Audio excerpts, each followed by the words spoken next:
यीशु मसीह का प्यारा। परमेश्वर के धन्य नाम की महिमा हो। प्रभात मनन के सत्र 1436 में आप सभी का बहुत ही विनम्रता के साथ स्वागत करता हूं। आइए आज का मनन के लिए हम पढ़ते हैं तीमुथियुस को भेजी गई दूसरी पत्री अध्याय 1 पद 6। इसी कारण मैं तुझे सुधि दिलाता हूं कि तू परमेश्वर के उस वरदान को जो मेरे हाथ रखने के द्वारा तुझे मिला है प्रज्वलित कर दे। कल हम देखे थे कि हाथ रखने का अर्थ कलीसिया के सदस्यों के आत्मिक वरदानों का अंगीकार करना है। Laying hands means recognising the spiritual gifts of church members. ये सेवकाई कलीसिया के प्राचीनों के द्वारा अथवा अगुवों के द्वारा निभाए जाने की एक अनिवार्य सेवा है। बड़े खेद के साथ मैं ये कहना चाहता हूँ कि बहुत सारे कलीसिया के अगुवे भी ये सोचते हैं कि कलीसिया में उनकी सेवकाई वचन से बोलना या रोटी से तोड़ कर देना या गलती करने वालों को कलीसिया से बाहर करना आदि ही है। ये बहुत ही निराशाजनक बात है।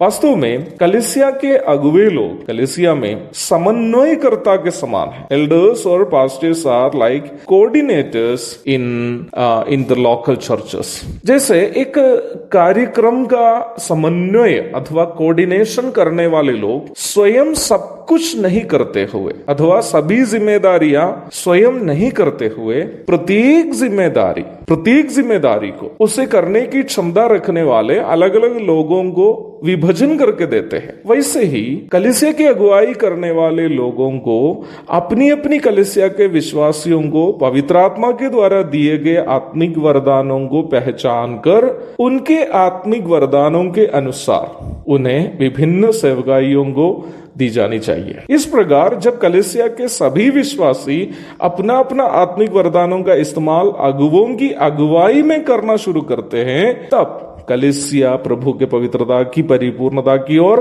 बढ़ने लगेगी। अब मुख्य सवाल यह है कि अगुवे कैसे विश्वासियों के आत्मिक वरदानों की पहचान कर पाएंगे। मैं उसके लिए मेरे जीवन से एक उदाहरण आपके साथ बांटना चाहता हूँ। मेरी कलीसिया में अथवा कटिहार की कलीसिया में एक बहन है जिनका पति एक रिक्शा चालक है, साइकिल रिक्शा चलाने वाले व्यक्ति है। बहुत ही गरीब लोग होने के बावजूद भी ये बहन और उनके पति अपने गांव के किसी भी व्यक्ति को किसी प्रकार की मदद की जरूरत जब पड़ती है तो अपने कामकाजों को भी छोड़कर जरूरतमंद की मदद के लिए उपलब्ध हो जाते हैं। गांव के बीमार लोगों को वे दोनों मिलकर अपनी साइकिल रिक्शा में बिठाकर अस्पताल पहुंच जाते हैं। एक बार कलीसिया की एक विधवा बहन अपना मानसिक संतुलन जब खो गई, कलीसिया उनकी इलाज की सारी खर्च उठाई। उसके बावजूद इस बहन और उनके पति ने उस विधवा बहन की देखरेख उनको अपने घर में रखकर किए थे।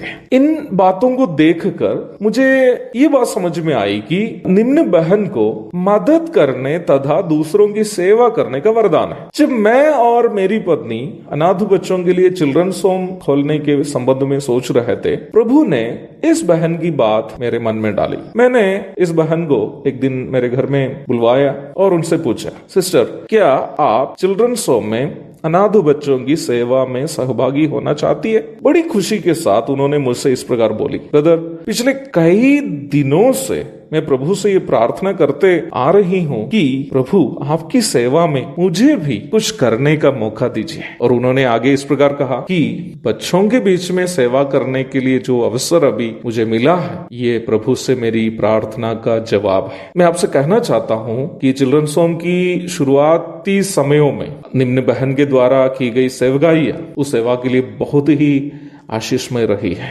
कलीसिया प्रभु में बढ़ने के लिए प्राचीनों के द्वारा विश्वासियों के आत्मिक वरदानों की पहचान करनी जरूरी है, ताकि प्रत्येक विश्वासी अपना अपना वरदान का इस्तेमाल करते हुए एक दूसरे को प्रभु में बढ़ा सके और इस प्रकार पूरी मंडली प्रभु के पवित्रता की परिपूर्णता की ओर बढ़ने लगेगी। एक और शुभ दिन की धन्य कामनाओं के साथ आज का मनन का मैं यह पूर्ण विराम देता हूँ। प्रभु आप सबको आशीष दे। आमीन।